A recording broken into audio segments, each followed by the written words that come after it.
Assalamualaikum warahmatullahi wabarakatuh.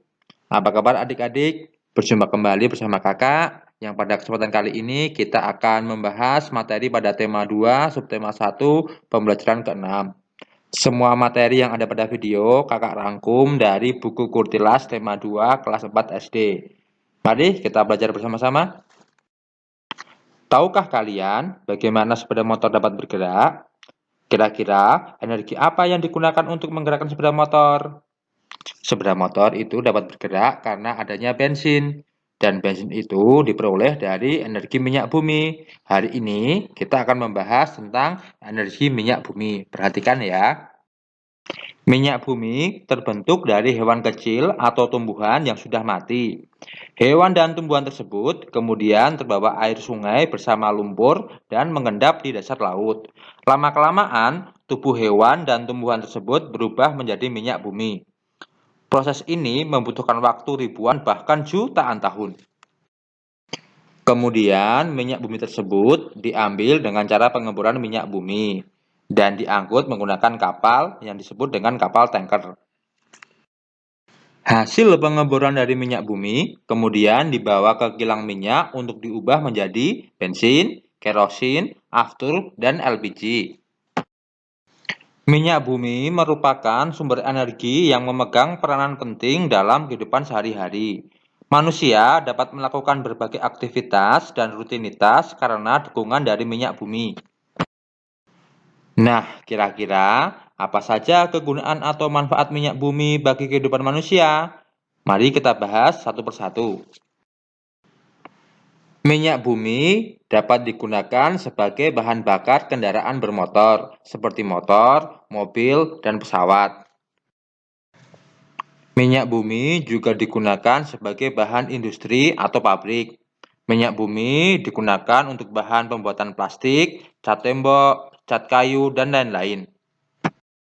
Ternyata minyak bumi juga digunakan sebagai pembangkit tenaga listrik. Jadi listrik yang kita pakai itu berasal dari mesin yang dihidupkan oleh minyak bumi. Hak kita terhadap minyak bumi.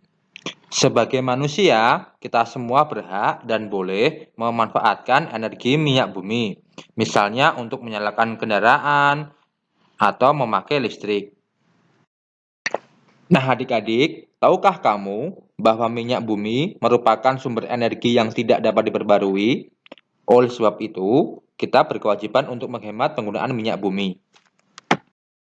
Minyak bumi merupakan sumber energi yang tidak dapat diperbaharui karena proses pembentukan minyak bumi membutuhkan waktu yang lama, bisa mencapai jutaan tahun.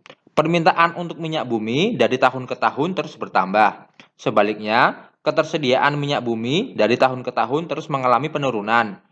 Dengan semakin langkanya persediaan minyak bumi, pemerintah menghimbau setiap warga negara untuk menggunakan minyak bumi secara bijak.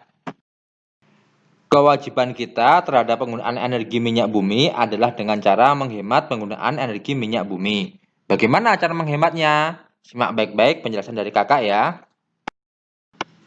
Perilaku dalam menghemat penggunaan minyak bumi. Dalam menghemat minyak bumi, kita bisa menggunakan sepeda atau berjalan kaki.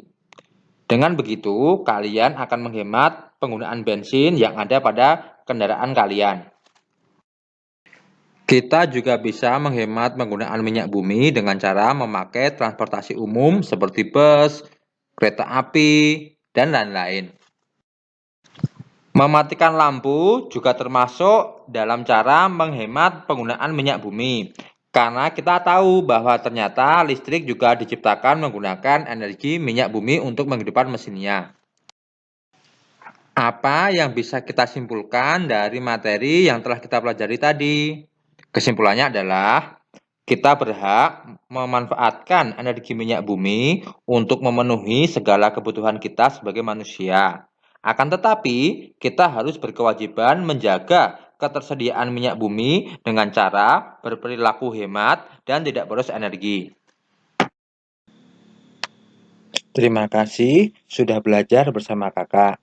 Semoga ilmu yang kakak bagi dapat bermanfaat bagi kalian semuanya. Wassalamualaikum warahmatullahi wabarakatuh.